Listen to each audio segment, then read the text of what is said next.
Fala, meus amigos inscritos do canal Meu Manual de Mercado. Muito obrigado pela presença de todo mundo. Hoje a gente vai dar sequência à nossa série de entrevistas.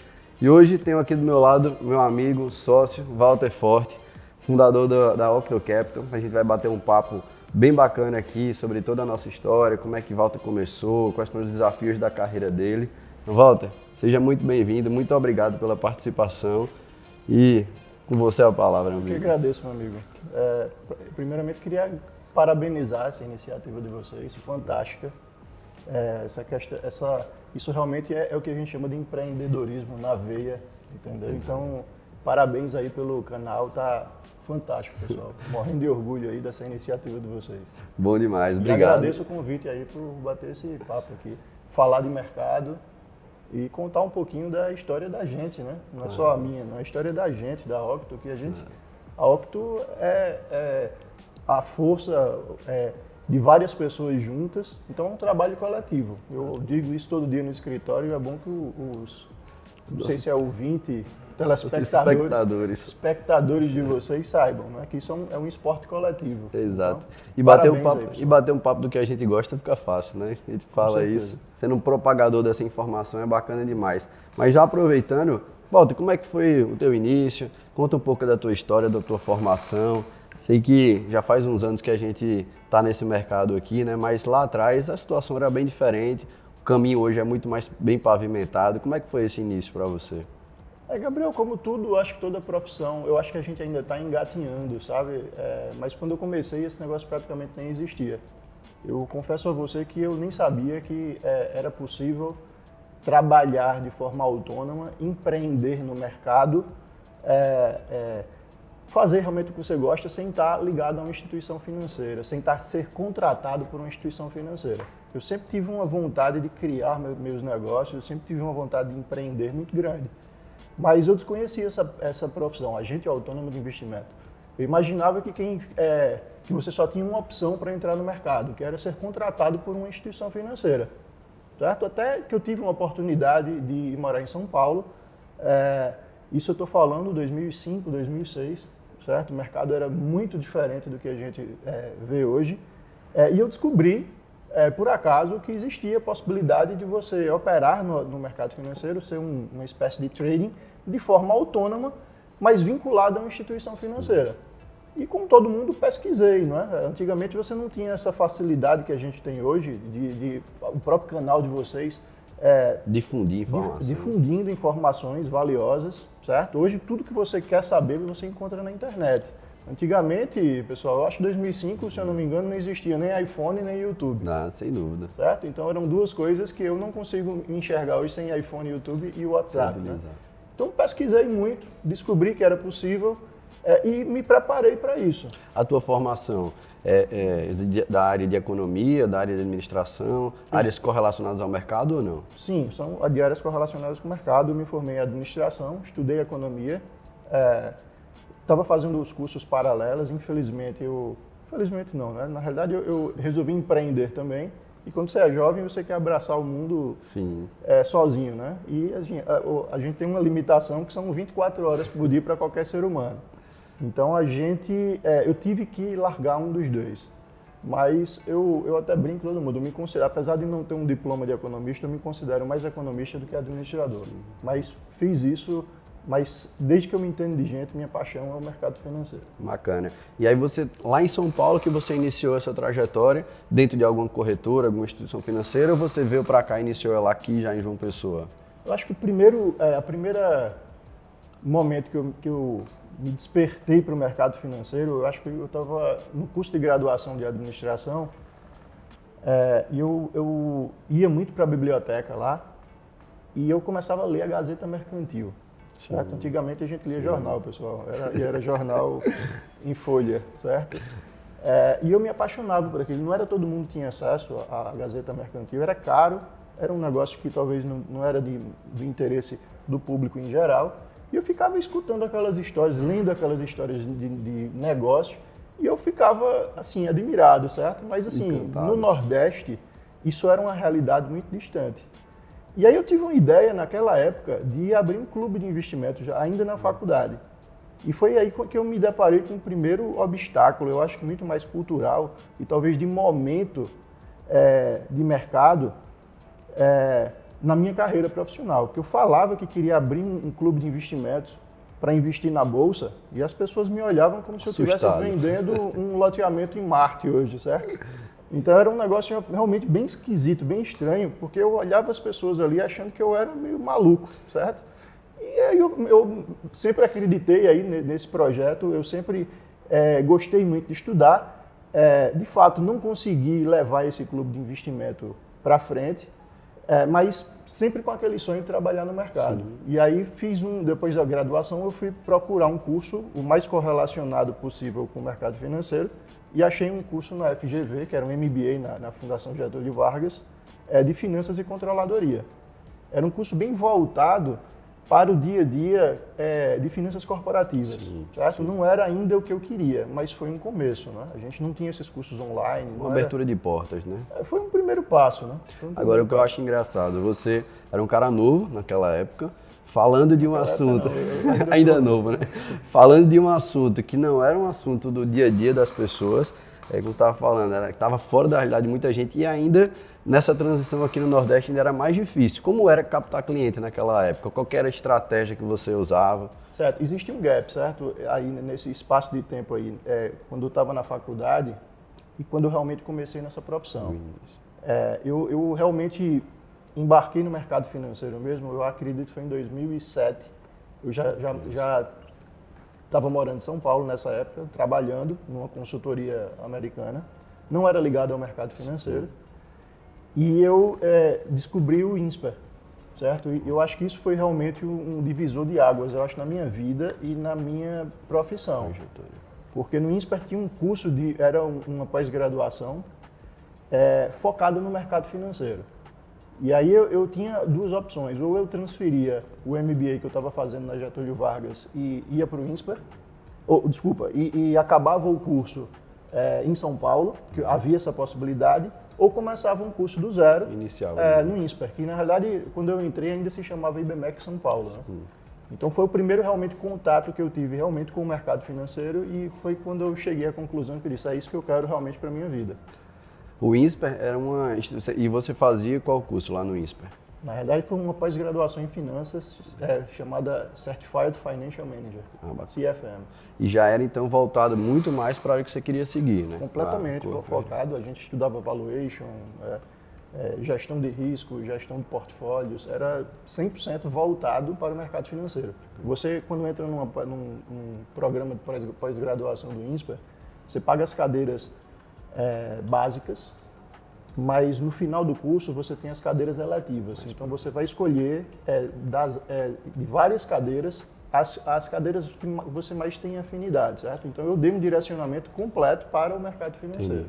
E naquela época você, dentro de uma instituição onde você trabalha como assessor de investimento, o formato era igual ao que a gente tem hoje, ligado a uma corretora, ou eram escritórios independentes que atendiam clientes de modo independente, só utilizava lá uma mesa de uma corretora, ou você ficava dentro de uma instituição propriamente dita? Olha, Gabriel, a impressão que eu tive, a primeira impressão que eu tive é que isso foi um instrumento para viabilizar a contratação de pessoas em um formato que não era a CLT. Sim. Mas todos os profissionais que eu conheci no mercado naquela época trabalhavam dentro de corretoras. Certo? Eles eram era um vínculo indireto que eles tinham, mas eles eram muito mais funcionários das corretoras do que empresários que tinham o seu próprio negócio, mas sempre com um vínculo com a instituição financeira. Então essa profissão ela é antiga, ela já é regulada há muito tempo. Eu só acredito que naquela época não existia mercado, certo, para isso ainda. Eram muito poucos investidores. Quando eu fiz a prova da Ancor, eu acredito que a gente não tinha 500 mil investidores. Isso foi antes da desmutualização da Bolsa. Faz um pouquinho de tempo já, o mercado realmente evoluiu muito, certo? A gente lê muito hoje em dia sobre como era difícil naquela época, às vezes, não tão nessa época, mas mais para trás um pouco, 15, 20 anos atrás, o investidor ter acesso diretamente aos fundos. O ticket era muito alto, você precisava ter, às vezes, $1 milhão para ser recebido em algumas das casas. O perfil do cliente era mais um cliente de varejo ou mais um cliente de alta renda, ou gente realmente que tinham acumulado grandes fortunas, que iam buscar serviços de assessoria dentro dessas instituições? Vamos lá. Eu comecei a minha vida no Citi, certo? Na corretora do Citibank. Foi a primeira contrato como empresário, já como pessoa jurídica que eu assinei no mercado financeiro. Isso foi em 2009, 2010, aproximadamente, não lembro a data exata. Mas dentro do Citi, a gente era da Citi Corretora, e o Citi, como instituição muito grande, eles tinham distribuições de fundos, sim, ele tinha a DTVM dele que distribuía os fundos para os clientes de altíssima renda, certo? Eram gestoras, a maioria das vezes, de fora do país, e você precisava de tickets muito altos para você fazer esses investimentos. Às vezes era necessária a assinatura de um contrato, de um termo de adesão, que hoje é feito com um clique no aplicativo das corretoras, com um push.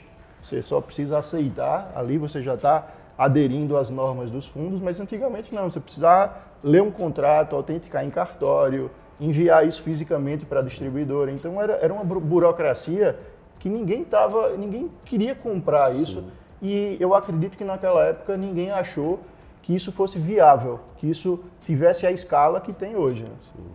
E que quem acreditou, eu acho que se deu muito bem. Né? A gente sabe quem são os players aí que acreditaram nesse processo, largaram na frente e hoje o mercado está desse tamanho que a gente está vendo. Não, o crescimento foi absurdo, gente. A quantidade de assessores de investimento que a gente tem hoje no mercado, acho que mais de quase 10 mil profissionais, e ainda é muito, muito pouco para o tamanho do mercado, que ainda é muito concentrado, né? Eu fiz uma pesquisa recente, certo? E eu acho que a gente já passou de 15 mil profissionais no mercado. Muito. 15 mil em quantos anos? De lá para cá, a gente está falando de 15 anos, né? De 2009 para cá... 13 anos. 13 anos. Em 13 anos você saiu de uma relação de quantos assessores naquela época? Devia ter 500 ou 1.000, devia ser muito. Eu acho que deviam ter 1.000 assessores. E a impressão que a gente tinha é que desses 1.700 estavam em São Paulo. Enfim, o resto era espalhado pelo Brasil. E sem contar que esse crescimento de 15 mil deve ter vindo uns 2, 3, 4 anos no máximo, né? Com certeza. Acelerado drasticamente. E outra coisa, Walter, hoje a gente tem tecnologia, a gente estava falando de ter iPhone, YouTube, informação disseminada em todos os lugares. Como que naquela época eram as maiores estratégias de prospecção? Ligava para cliente, ou era mais indicação, ou era um cliente do próprio banco que você visitava? Como é que era o dia a dia, assim? Batia na porta lá da turma? Mas por incrível que pareça, é o seguinte, o mercado era tão pequeno naquela época que todo mundo brigava pelos mesmos clientes, né? E a gente sabia onde eles moravam, basicamente, na cidade. Era um negócio engraçado, que era quase uma confraria de pessoas que a gente sabia onde moravam, com quem operava, certo? O João Pessoa teve uma sala de ação do Banespa, que eu acho que foi a maior sala de ação do Banespa no Nordeste. Então a gente tinha uma cultura e as pessoas às vezes se encontravam ali e todo mundo se conhecia, certo? A gente saíam para bater papo, para falar sobre o mercado. Era um grupo muito restrito de pessoas que gostavam e trocavam informação ali sobre o mercado. Era quase um hobby, né? Isso era quase um hobby. Então, quando eu comecei, obviamente eu fui atrás dessas pessoas que eu já conhecia, certo? Que gostavam do mercado e abri as primeiras contas. Mas era um negócio muito diferente do que é hoje. Às vezes eu acho assessor reclamando com a corretora porque você abriu a conta de manhã, no final do dia a conta não estava nem aberta ainda. Antigamente isso era tudo analógico. Então eu fico rindo com isso. Às vezes quando a gente levava 30 dias para abrir uma conta, a gente estava feliz. Então o processo era manual, você tinha que pegar um contrato com 37 páginas, você tinha que rubricar todas as 37 páginas. Na realidade o contrato tinha alguns campos que você precisa assinar, reconhecer firma em cartório, enviar pelo correio, o pessoal avaliava tudo, às vezes tinha algum erro de informação ali, a gente tinha que repor aquela página e quando a gente abria uma conta com 30 dias, a gente estava comemorando. Era uma conquista, né? Cada abertura era literalmente uma conquista, até chegar a TED propriamente dita, o negócio... Cada conta era uma conquista. E eu acho que a gente já conversou um pouco sobre isso em alguns momentos aí dessa nossa jornada, eu fico... Assim, deve ser muito gratificante você ter clientes até hoje que vieram daquela época, estão com você. Às vezes a gente acha que 10, 15 anos para frente são números que fogem às vezes do nosso campo de visão. E quando a gente vê clientes que continuaram fazendo esse trabalho com você, então até hoje, deve ser muito gratificante, porque você passou por várias fases de vida, não só sua, como do seu cliente. O cliente casou, teve filho, o filho foi morar fora, ou o filho já casou também, um negócio que foi sendo levado durante gerações, né? Graças a Deus, eu já estou com clientes aí que a gente já está na terceira geração da família, né? E uma coisa é você vender um projeto de 20 anos e a sua empresa tem menos de 12 meses de funcionamento. É um negócio até engraçado. Mas hoje, realmente, eu acho que a coisa mais gratificante da nossa profissão é saber que aquele planejamento que a gente fez há 15 anos atrás, há 10 anos atrás, e que os clientes fazendo aportes regulares, e hoje ele está vendo que ele consegue ter uma renda passiva maior do que, muitas vezes, com a profissão dele. Sim. Então, eu tenho clientes médicos, tenho clientes concursados, profissionais autônomos em geral, né? Profissionais autônomos em geral, que acreditaram nesse projeto, que tinham uma capacidade de renda, começaram a juntar R$1.000 por mês, depois aumentaram para 2, 3, já estão juntando R$5.000 por mês, e hoje já tem um patrimônio considerável no mercado financeiro e tem uma renda passiva maior do que eles conseguem gerar trabalhando. Então, essa questão do que é liberdade financeira é uma questão muito individual de cada um, né? Eu vou dar a minha opinião, que é o seguinte: liberdade financeira é quando você consegue gerar mais renda passiva do que você gera de renda ativa. E isso, obviamente, é muito relativo para cada pessoa, né? E manter um padrão de vida, você poder tomar a decisão de manter o padrão de vida, mesmo sem contar com uma renda do seu trabalho. Então, isso é ter liberdade. E a gente conseguiu, através de um planejamento, através de muito estudo, dedicação mesmo, de conversas diárias, pegamos na mão do cliente. A gente não passou, esses últimos 10, 15 anos não foram fáceis, certo? A gente passou por impeachment do presidente, passou pela maior recessão da história do país, certo? Pandemia, guerra, então não foi fácil. Eu me lembro que quando a gente abriu formalmente o escritório, abriu para o público o espaço físico, eu acredito que foi mais ou menos em outubro de 2010. A bolsa subiu 2 dias e depois despencou, ela só voltou para o mesmo patamar depois de 7 anos. Então, quando o pessoal acha que só são flores, né, e a gente está vivendo uma época fantástica no mercado, o mercado está expandindo, os clientes estão ganhando dinheiro, por mais que a gente tenha uma pandemia aí no meio, mas isso até foi bom para os investidores, certo? Entrou muito dinheiro no mercado, está entrando muita gente no mercado, mas recessão e crise, como a gente viveu no início desse processo, eu acho que 90% dos profissionais que estão no mercado ainda não pegaram, certo? Então, isso realmente me deixa muito orgulhoso, né? Orgulhoso do trabalho que a gente realmente fez. Não, e você comentou que iniciou ali o INSP em 2007, em 2008 a gente já teve um momento difícil na economia mundial, 2009 foi o pontapé, então já começou no momento que já era difícil. Tá parecendo um dos nossos sócios Lucas aqui, que entrou no escritório, 2 meses depois veio uma série de circuit breaker que eu acho que ele nunca tinha visto falar isso na vida dele. Tem uns 24, 25 anos, não passou por esse momento aí não. Mas, Walter, trazendo para o que a gente faz hoje, né? Hoje você tem um escritório, nós somos sócios de um escritório que está numa expansão extraordinária. A Octo Capital atende clientes dentro e fora do Brasil, muitos clientes já fora do Brasil, embora sejam brasileiros. Todos os estados praticamente do Brasil hoje a gente tem cliente, o crescimento está sendo fantástico. Como é que você vê esse negócio que você encabeçou lá atrás, tantos anos atrás? Quais foram, de lá para cá, olhando assim no retrovisor, o que é que você vê da nossa profissão, o que foi feito, construído e daqui para frente? Como é que você enxerga o nosso negócio hoje? Como é que você enxerga a educação financeira que você falou, a mudança de perfil de cliente, né? Hoje em dia o cliente senta na nossa mesa e conversa com você. Poxa, eu vi ação de empresa tal, ele também tem algum nível de informação. Se quiser, né, as informações estão disponíveis. Como é que você vê hoje esse negócio que a gente com tanto orgulho fala e acredita? Eu acho que a gente está vivendo um momento realmente de transformações profundas, certo? No mercado. Eu acredito que a gente vai olhar o mercado financeiro daqui a 5 anos e não conseguir enxergar a nossa realidade hoje, certo? De tão rápida que está sendo a transformação.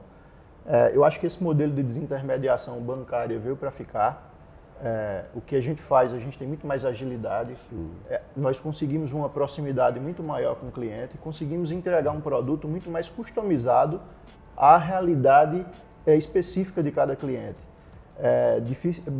Eu nem considero, respeito obviamente o trabalho, não gosto de falar mal de nenhum modelo de negócio, mas é muito difícil para uma pessoa que está hoje num banco com uma carteira de 3 mil clientes, conseguir atender com a qualidade que um escritório consegue. Para vocês terem uma ideia, hoje a gente tem 35 sócios na Octo e a gente está com aproximadamente 1.500 clientes ativos para ser atendido por 35 clientes. A gente entrevista determinados gerentes de banco que tem 3 mil clientes na carteira. É um número muito maior. E é impossível, certo? É praticamente impossível você acompanhar 3 mil clientes. Então, essa customização, essa atenção que o cliente merece e que eu acho que estava completamente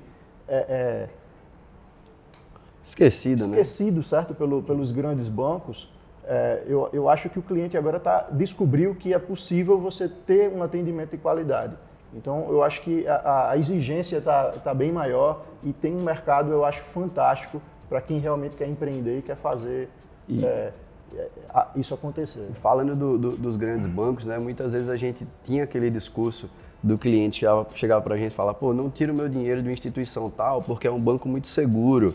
Né? E a segurança dele estava ligada a uma instituição, o negócio ser grande, aquela aparência, aquela sensação de segurança que vem do nome ali estampado naquele banco. Só que às vezes você conversa, você juntou os esforços financeiros de uma vida inteira para você chegar na sua aposentadoria e às vezes simplesmente porque você tem uma má alocação de recursos, te ofereceram produtos que eram inadequados para você, você correu muito mais risco ou você não conseguiu a liberdade financeira por conta de estar preso àquele pensamento, aquela sensação de que você estava seguro no lugar. E, na verdade, essa segurança não existe. Você perdeu, às vezes, 20, 30 anos de contribuição, onde você poderia ter alcançado uma realidade financeira sua e da sua família, que era muito maior, né? E ele deixou, com a mentalidade antiga, um dinheiro parado, enfim, esquecido em poupança. Quantas vezes a gente não vê dados de dinheiro que estão esquecidos em poupanças? E eu não estou falando de 50, nem 100, nem 200 reais, não. Mas realmente de muito dinheiro que está sendo mal remunerado, deixando ali nas contas para os bancões fazerem o que quiserem com o dinheiro do cliente. Mas e olhando para frente, Walter, daqui a 10 anos, o que é que a gente vê desse negócio? Como é que a gente vê a tecnologia? Você falou muito que um cliente, numa aprovação por um push, já resolveu um trabalho de 30 dias antigamente. E o que é que vem para frente? Como é que você enxerga a nossa profissão e a realidade dos escritórios daqui a 5, 10 anos? Os escritórios, antigamente, era muito mais simples, certo? Você começar como agente autônomo de investimento. Eu acho que as corretoras aceitavam. Quando eu comecei mesmo, eu era sozinho. Eu entrei sozinho no contrato social e um banco com o porte e a dimensão do Citi aceitou me contratar como único sócio da empresa.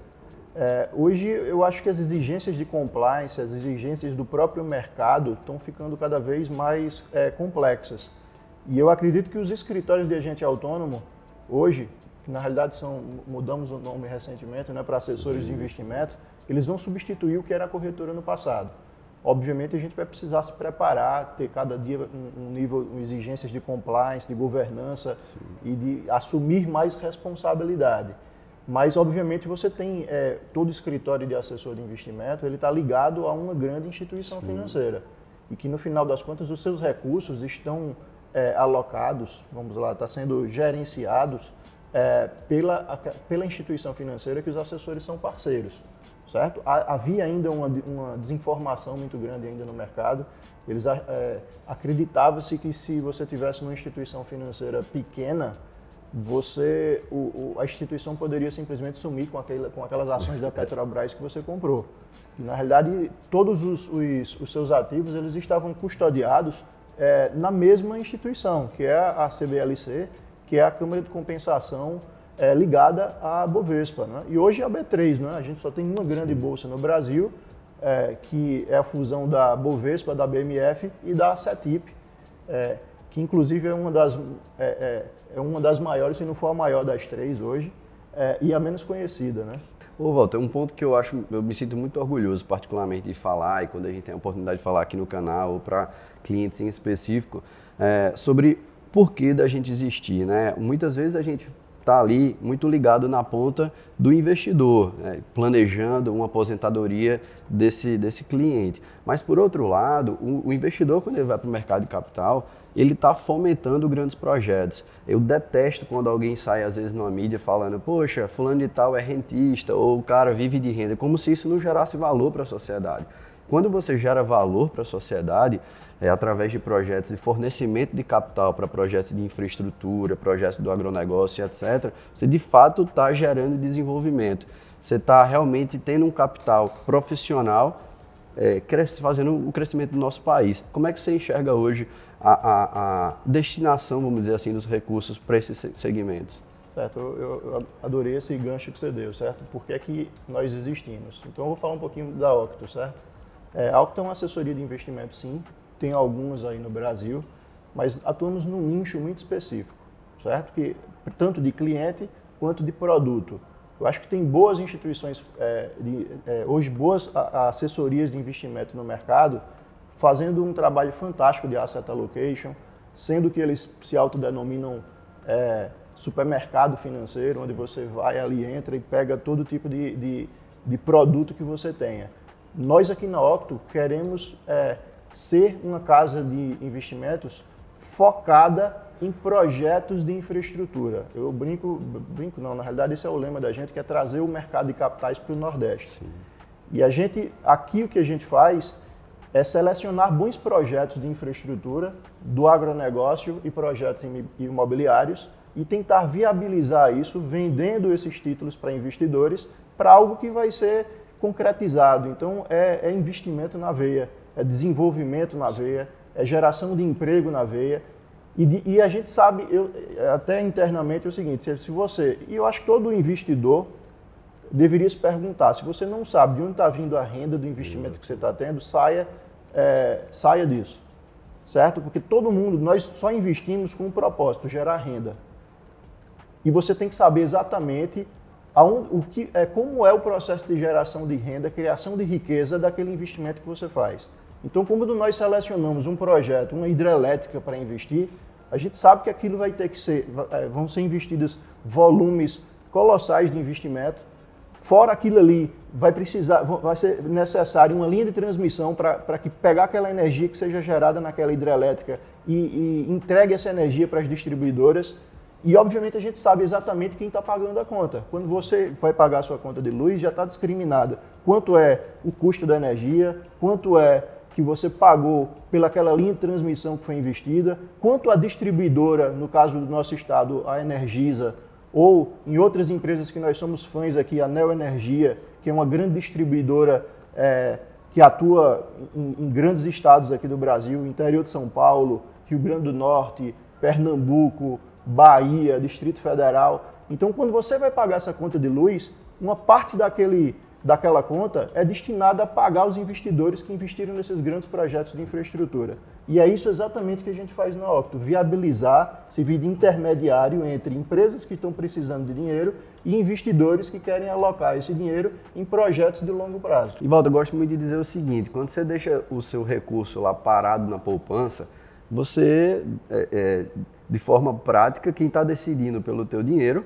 é o grande banco. Ele está pegando esse teu dinheiro e emprestando para quem ele quiser. Você não tem nenhuma autonomia sobre isso. Mas quando você decide investir num projeto, num CRA, num CRI ou numa debênture de infraestrutura, você sabe exatamente para onde está indo o seu recurso. Então você tem a tomada de decisão. E eu acho que isso é libertador, porque você com certeza tem sua forma de pensar, suas ideologias, aquilo que você acredita, e você tem a oportunidade, através do mercado de capitais, de estar valorizando aquilo que você acredita.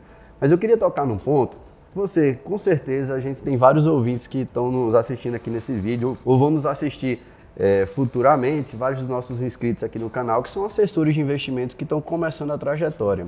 Eu queria, Walter, que você dissesse um pouquinho até de uma forma para a gente motivar essa turma que está começando, daqui a 10 anos, esse cara que está iniciando hoje na profissão, como é que você enxerga o caminho que esse cara tem, como é que é a pavimentação dessa estrada que ele tem para percorrer durante esse período?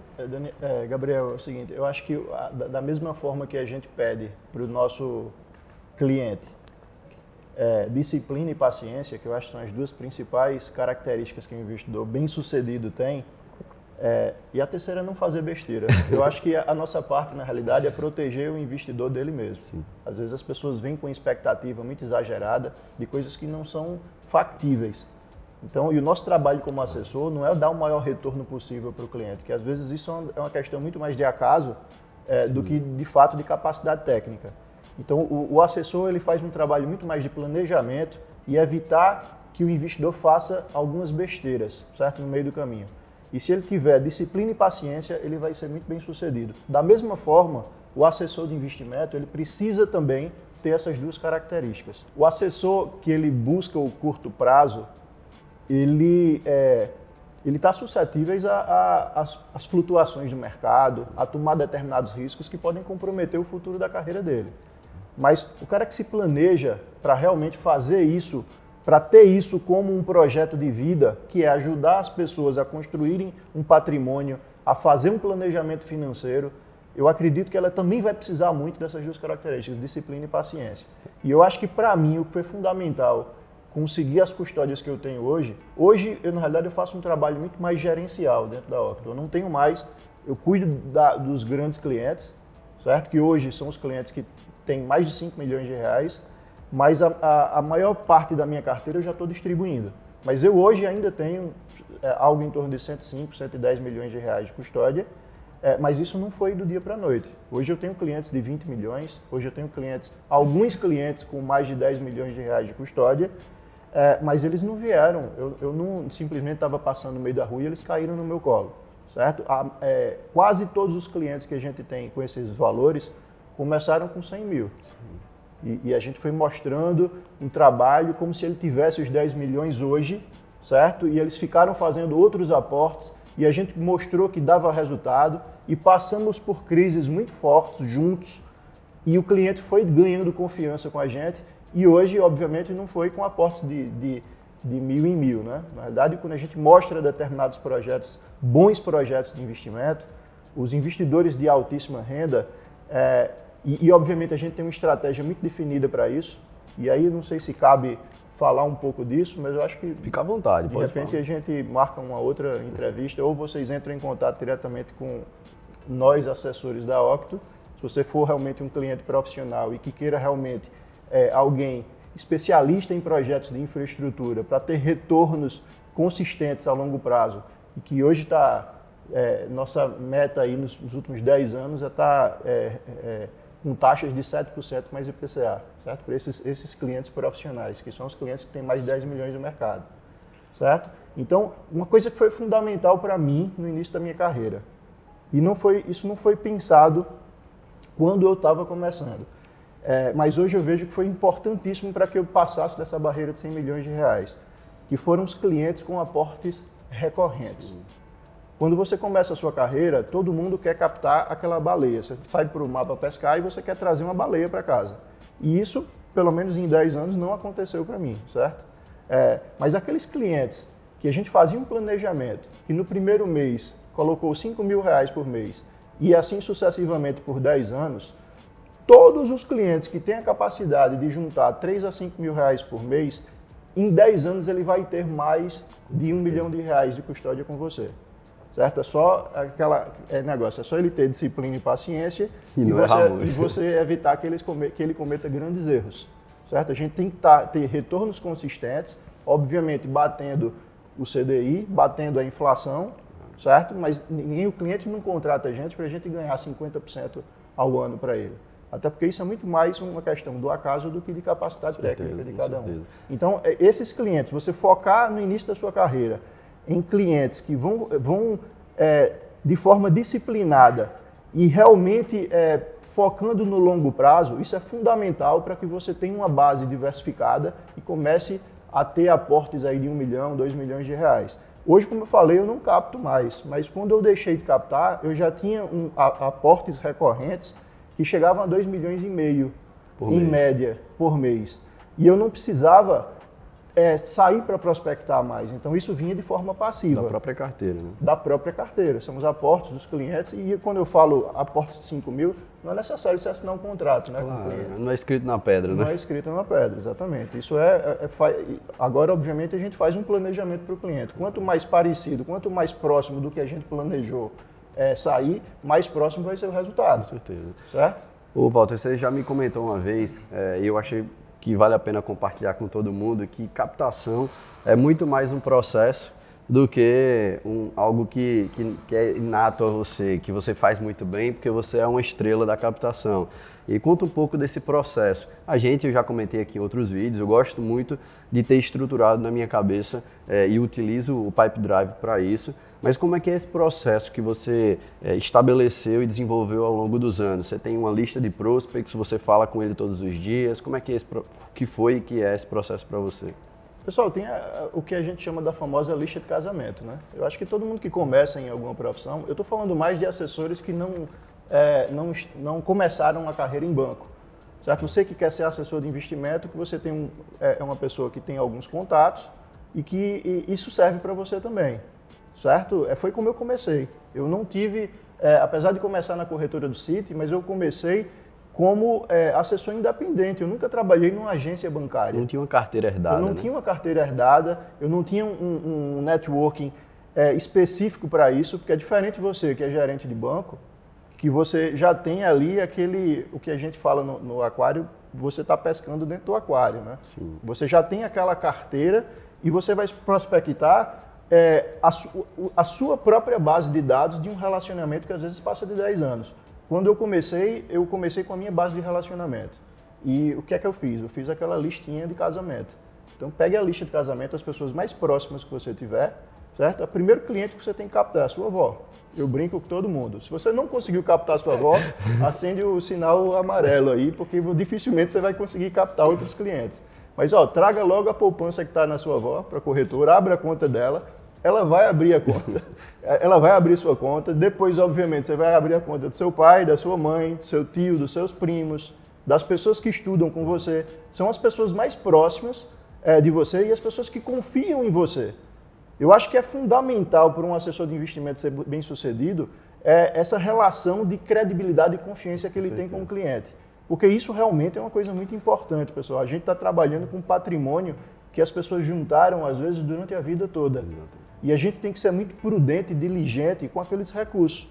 Do jeito que eles confiaram, do jeito que a gente confia na instituição que a gente trabalha, o cliente precisa confiar no trabalho do assessor. E isso é uma responsabilidade muito grande, certo? Então, se você não tiver essa diligência, essa prudência, eu acredito que essa não seja uma profissão para você. O cliente acaba vendo a gente como guia, né, para várias coisas. Então, às vezes, o cliente vai fazer um determinado gasto, uma viagem, e entra em contato com a gente para ver como é que a gente vai planejar isso de acordo com a carteira de investimento para ele. Eu acho isso muito gratificante.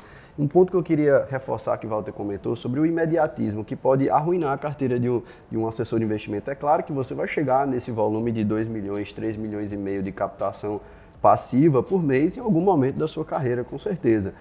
Mas 2 erros que eu vejo de quem está começando e que incomodam bastante. É aquele cara que acha que o cliente cai do céu. Senta ali no escritório, 8h30 da manhã, começa a ler notícia, dá 11 e pouco da manhã, o cara está lendo notícia ainda, 2 da tarde está conversando, tomando um cafezinho, mas esperando o cliente chegar, bater na porta ali do escritório. E não é bem assim, você precisa ter, pelo menos no início, um processo ativo de captação, de ligar às vezes, fazer um cold call, ligar para pessoas que não conhecem, sair da zona de conforto, porque senão, é como você falou, você não captar a sua avó, você não vai captar mais ninguém.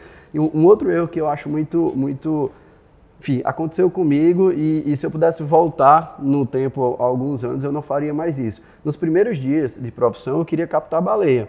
Queria captar aquela pessoa que iria mudar a minha vida para sempre. Resolver todos os seus problemas de uma vez só. Exato. E às vezes você não está preparado para sentar na mesa com essa pessoa.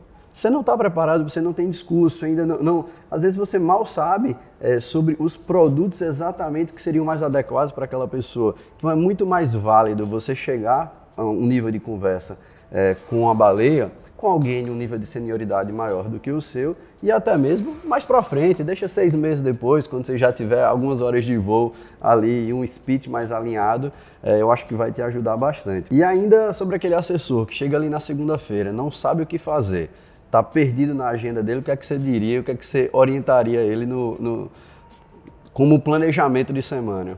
Certo, vamos lá. Eu acho que o grande erro que eu cometi, certo, no passado, quando eu comecei, a gente não tinha Facebook, não tinha WhatsApp, eu não sei como é que a gente trabalhava antigamente, mas vamos lá, a gente tinha o Orkut. E a primeira coisa que eu fiz foi baixar todos os meus contatos do Orkut e ligar de um por um. Eu fazia 50 ligações por dia, certo? E talvez eu tenha... chegou um momento que eu comecei a fazer isso de forma automática, certo? Era aquele cold caller o mais frio possível. Eu não acredito que isso dê resultado, certo? Algumas pessoas, eu sei que conseguem resultados com isso, mas não é o cliente que a gente quer atender. Então, se eu voltasse no passado e desse uma dica para quem está começando agora, primeiro, foque em clientes que vão gerar renda recorrente para você. Você vai evitar ter que matar um leão por mês daqui a 5 anos e quando você tiver 100, 200 clientes, você vai começar a ter algum conflito na sua agenda, porque ou você sai para prospectar ou você dá atenção aos clientes que você já tem. Então, para evitar, para a sua custódia continuar crescendo e você continuar dando atenção aos seus clientes, você tem que ter uma base de clientes que façam aportes recorrentes. No início você vai ficar um pouco frustrado, porque se você captar clientes que vão fazer aportes mensais de R$5.000 por mês, no primeiro mês você vai captar R$20.000 de custódia. E aí você vai começar a fazer essas projeções, né? Caramba, se eu chegar a R$20.000 por mês, eu não vou chegar onde eu quero nunca. Mas no próximo mês você vai captar mais 4 clientes que vão fazer R$5.000 de aporte. Então esse aporte aí, a sua captação mensal já passa para 40. E no mês subsequente, 60, 80, 100 e assim sucessivamente. Então depois de 2 anos, você fazendo isso, você já está com quase R$500 mil captado e você já fez praticamente todo o trabalho que você precisa para ter mais de 100 milhões de custódia. Obviamente, sempre tentando captar um ou outro cliente do perfil que você quer, seja clientes de 300 mil, se é o que você quer atender, sejam clientes de 500 mil. E eu acho que ao longo da sua carreira você pode ir subindo esse ticket, certo? Isso, quando você começou, era uma coisa, depois você vai adaptando a sua realidade, a realidade do próprio mercado. E Volta já deu 2 dicas aqui, só nesse comentário de 2 minutinhos aqui, super importantes para você. Um é deixar a sua agenda travada para uma atividade que vai ser recorrente, que no caso é ligar para os seus clientes. E a segunda, ter uma lista. Se organize a sua semana para você ter uma lista de contatos. Você vai ter que ligar para 50 nomes essa semana. Se desses 50, uma pessoa for convertida, parabéns, primeiro cliente ali que você conseguiu nessa semana e vamos para a próxima e a gente vai chegar nesses 4, 5 clientes por mês. O que você não pode fazer é deixar o tempo passar e não está fazendo nada ali na semana, está olhando notícia o tempo inteiro. Eu acho o seguinte, o assessor ele tem que começar a segunda-feira sabendo o que ele vai fazer da segunda a sexta-feira. E isso tem que ser planejado, o ideal é que você planeje isso com pelo menos 2 semanas de antecedência. Isso você vai ganhar uma produtividade que eu realmente fico inconformado com pessoas que acham que venda é um processo de convencimento, e não é. Venda é um processo de planejamento. E Walter, quais são as técnicas de convencimento que você utiliza com o seu cliente? Falar a verdade, certo? Se ele não está preparado para escutar aquilo ali, se ele quer um resultado, se ele quer ficar rico em 1 ano, 2 anos, ele não é o perfil do cliente para Octo. E eu acho que não é o perfil do cliente para nenhum assessor que queira construir uma carreira, certo? Então você tem que saber, tem que trabalhar as expectativas do cliente e fazer algo de forma disciplinada e com planejamento. E do mesmo jeito, certo? Disciplina e planejamento. Você tem que fazer essas captações, você tem que fazer com que o seu cliente capte para você, certo? A sua custódia é o fruto do trabalho do seu cliente e não um trabalho de forma ativa que você sai tentando pegar dinheiro aí para trazer para dentro do escritório, certo? Não funciona desse jeito. Isso é uma construção de patrimônio e a sua custódia é muito de quão bem sucedido o seu cliente vai ser seguindo aquele planejamento que você traçou com ele, certo? Uma coisa que eu cometi de erro no passado, Eu peguei, na minha época não tinha WhatsApp nem Facebook, eu baixei minha lista completa de contatos do Orkut, fazia 50 ligações por semana. Eu não faria isso, pessoal. Eu percebi que eu estava fazendo isso de forma automática e de forma muito fria, como se eu fosse um atendente de telemarketing. E a função de um assessor de investimento não é ser atendente de telemarketing. Então, aquela história da lista de casamento, certo? Você vai pegar 50 nomes de pessoas muito próximas a você e você vai trabalhar essa lista, certo? Você vai ter algumas objeções, certo? Essas objeções podem ser até de você ter a certeza que o cara nunca vai investir com você, ou pode ser uma objeção que não seja um momento adequado para a pessoa. Se não for o momento agora, você tira essa pessoa da lista e coloca num banco de dados para você trabalhar no futuro. E obrigatoriamente você repõe essa pessoa. Aí vamos lá, abriu 5 clientes no mês dessa lista de 50, você repõe essa lista. Teve 5 objeções, ou permanentes, ou que um dia você pode reaver isso, você tira essas 5 pessoas e foque sempre nessas 50 pessoas. E tentar, o máximo que você puder, trazer o cliente para o escritório, para que ele veja que isso não é um trabalho, não é um esporte individual, isso é um trabalho em equipe, que você não está fazendo isso sozinho, e mostrar a estrutura da instituição que a gente representa, que hoje me sinto muito orgulhoso de ter o BTG, que é o maior banco de investimento da América Latina, como parceiro. Então, saber que isso é um trabalho, não é só a 4 mãos, não, é um trabalho a 6 mãos. E que a gente tem 35 sócios trabalhando diariamente, monitorando o mercado, buscando as melhores operações do mercado para oferecer isso para a nossa base. Você tocou num ponto que eu achei fantástico, Walter, que não começou a carreira com a carteira herdada, né? O que é a carteira herdada? Às vezes você é um profissional, um bancário, está ali há muitos anos na instituição e tem um relacionamento com 3, 4, 5 mil clientes. E, de fato, a profissão pode ser mais rápida, a captação pode ser mais rápida para você que tem essa carteira. Mas não se desestimule, se tem algum inscrito aqui, alguém que curte nosso canal e sempre está nos acompanhando, se você não tem essa carteira ainda. Eu não tinha, Walter também não tinha, e a gente começou nessa profissão da mesma forma.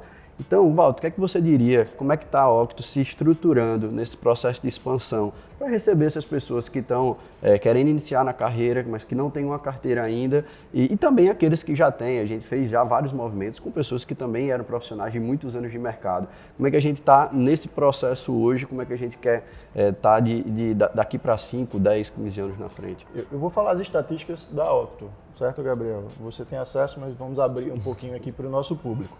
Hoje, os profissionais que começaram do zero, obviamente eles foram filtrados e a gente selecionou quem a gente sabia que tinha vontade de aprender, que eu acho que essa é a principal característica para você ser um bom investidor, e relacionamento. Quem tem relacionamento, a vida fica mais fácil. Mas é muito mais fácil, é até mais fácil treinar uma pessoa que tenha relacionamento e não tenha capacidade técnica, do que você pegar uma pessoa que tenha capacidade técnica e faça com que ela aprenda a ter relacionamento. Sim. Então, os nossos assessores que começaram do zero, que foram obviamente filtrados, que a gente sabia que tinha uma base de relacionamentos boa, às vezes advogados, às vezes engenheiros, não, Gabriel, no seu caso específico, captam em média mais do que gerentes de banco com mais de 10 anos de profissão. Então, ser gerente de banco não é fundamental para que você seja bem sucedido nessa profissão. Eu acho que as mais importantes características para você ser bem sucedido nessa profissão é vontade de aprender, empreender e crescer e relacionamento. Então, Gabriel, agora falando um pouco da expansão da Octo especificamente, certo? Hoje nós temos 35 sócios, é uma mescla entre pessoas que estão no mercado há um certo tempo, gerentes de banco que já tinham carteira, e profissionais que começaram do zero, como eu, como você, certo? E que construíram uma carteira única e exclusivamente e através da base de relacionamento da gente. A gente sabe e a gente entende que esse processo de virar a chave, de você virar um assessor de investimento, é um processo de investimento pessoal. E que, obviamente, um gerente que já ganha 15 mil reais por mês, quando ele vira a chave para ser um assessor de investimento, ele não vai ter a mesma receita. Então, ele vai ter um custo para você. Captação é um processo caro, certo? Não é barato. E você tem que ter um certo planejamento financeiro para que você vire essa chave. Certo? O interessante é que a gente já estudou esse processo, a gente sabe quanto um gerente de banco ganha, a gente sabe qual é a média de quanto ele pode trazer, do que ele tem de custódia hoje para a gente no primeiro ano, no segundo ano de operação. Então a gente já mapeou, já fez um estudo e obviamente a gente está tirando pessoas, às vezes, com 10, 20 anos de banco, não é para jogar na selva. Certo? A gente tem um estudo e um planejamento para que a gente ajude o gerente que já tem carteira, ajude um profissional liberal que não é do mercado, mas que se interessa pela profissão, que quer começar com a gente, que quer empreender nesse processo de transição. Então nós temos um processo aí que a gente consegue dar uma ajuda de custo.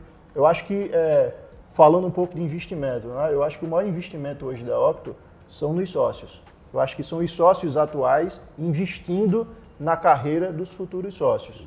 E eu acho, para você que se interessa aí sobre o mercado financeiro, que se encaixa com o que a gente está falando aí, que tem bom relacionamento, não necessariamente você precisa saber precificar um PU, e nem fazer cálculo de duration, certo? A gente já tem uma equipe muito técnica fazendo isso, a gente já tem uma equipe muito boa para ajudar aí todo mundo, mas a gente vai lhe ajudar tanto na parte técnica quanto na parte de montagem da sua carteira. Você será muito bem-vindo, certo? A gente tem profissionais hoje focados na expansão, focados nessa entrevista para entender o momento de vida de cada pessoa e saber se faz sentido para vocês entrar nesse projeto da gente, que de fato é um projeto de vida para 35 pessoas que resolveram empreender no mercado financeiro e transformar a realidade à nossa volta. Certo? Que o que a gente faz hoje é transformar a realidade à nossa volta através de um planejamento, através de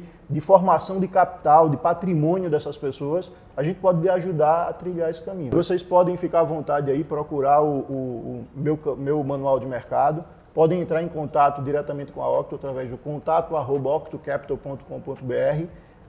Ajudaria muito se você dissesse, olha, vi o seu vídeo no meu manual de mercado, e então a gente já sabe do que a gente conversou, facilitaria muito a conversa e a gente está de portas abertas aí para receber vocês, certo? A Octo hoje tem estrutura física nas principais capitais do Nordeste, mas vamos lá, estamos em expansão, nada impede que daqui a 2 meses, que quando você viu esse vídeo, a gente já esteja em outras praças, mas hoje estamos em João Pessoa, Campina Grande, Natal, Mossoró, Fortaleza, temos uma equipe hoje trabalhando em Porto Alegre e dispostos aí a escutar propostas de quem já é do mercado, de quem que é gerente de banco, que quer virar essa chave, de pessoas que querem realmente empreender no mercado, mas não sabe como direcionar esses investimentos, não tem um conhecimento técnico adequado. Então, nos procure que a gente quer investir nessa parceria.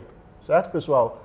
Fico à disposição de vocês, as portas da Octo estão abertas aí e espero bater esse papo pessoalmente, por videoconferência aí com cada um de vocês que se interessar nesse projeto da gente.